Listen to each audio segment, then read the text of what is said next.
Amadeu, m'agradaria que començarem parlant al voltant de qui sou, qui és Solidaritat amb el Tercer Món. Mira, Solidaritat en el Tercer Món és una ONG que naix farà uns 21, quasi 22 anys ja.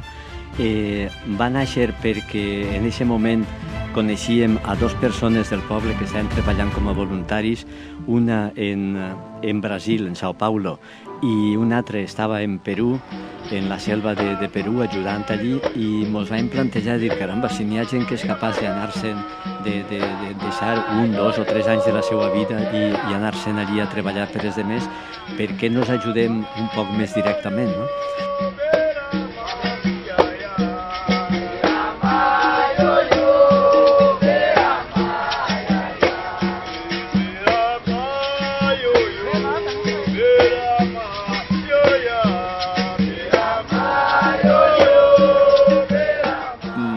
El primer que vam fer, les ajudes nostres anaven dirigides a Brasil.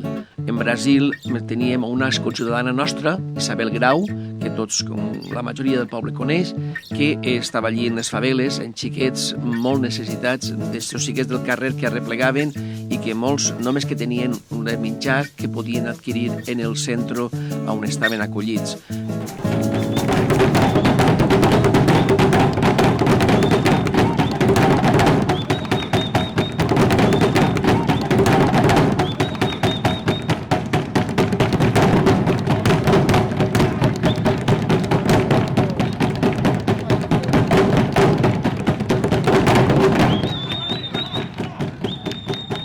En un món tan globalitzat com el que vivim a hores d'ara, encara hi ha un tercer món?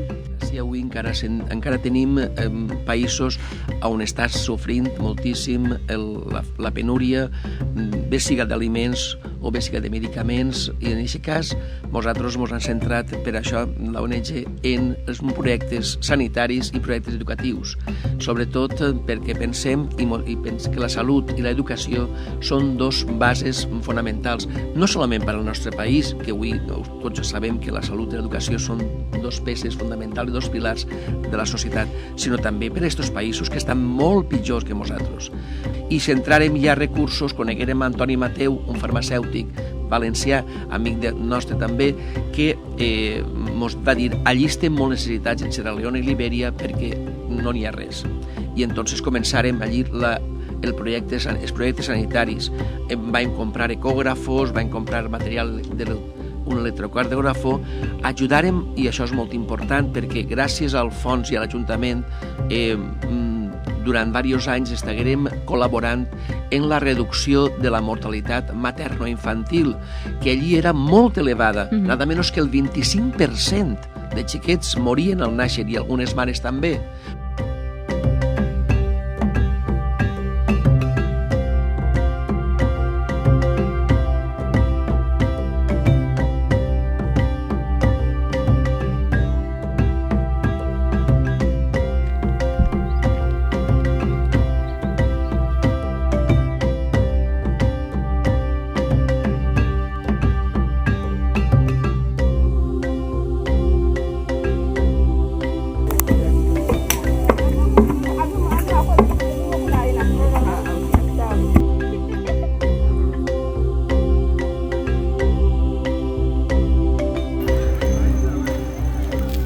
Com dia Vicent, les ajudes també poquet a poquet han anat diversificant-se un poquet i vam conèixer la necessitat que n'hi havia en Zimbabue, que va ser en una època un país que pareixien que anaven a ser rics en Àfrica, però per desgràcia allò se'n va anar a pique i va aparèixer la fam, les enfermetats, etc., les escoles que no eren ateses, etc.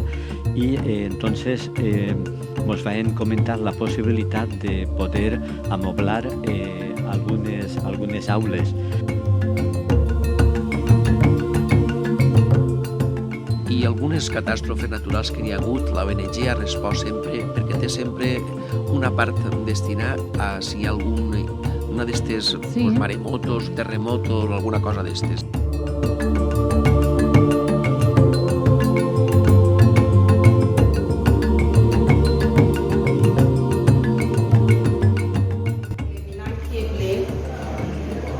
women empowerment president for the class.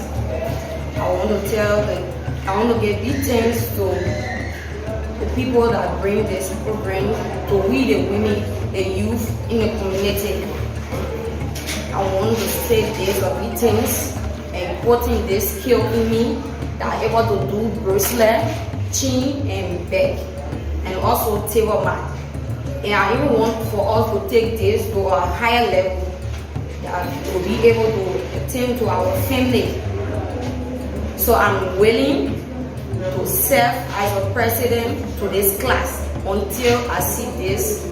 I am Brother Peter Lansonadao, the director of the St. Joseph Catholic Hospital and the Nikru Town Clinic in Nikru Town. Here we are in the midst of young girls and women who are learning how to make beads and napkins in order to empower themselves. This is what we call the Women Empowerment Program, which has two components, beads making and soap making. For the young women, young girls in this bowl of Nikru Town.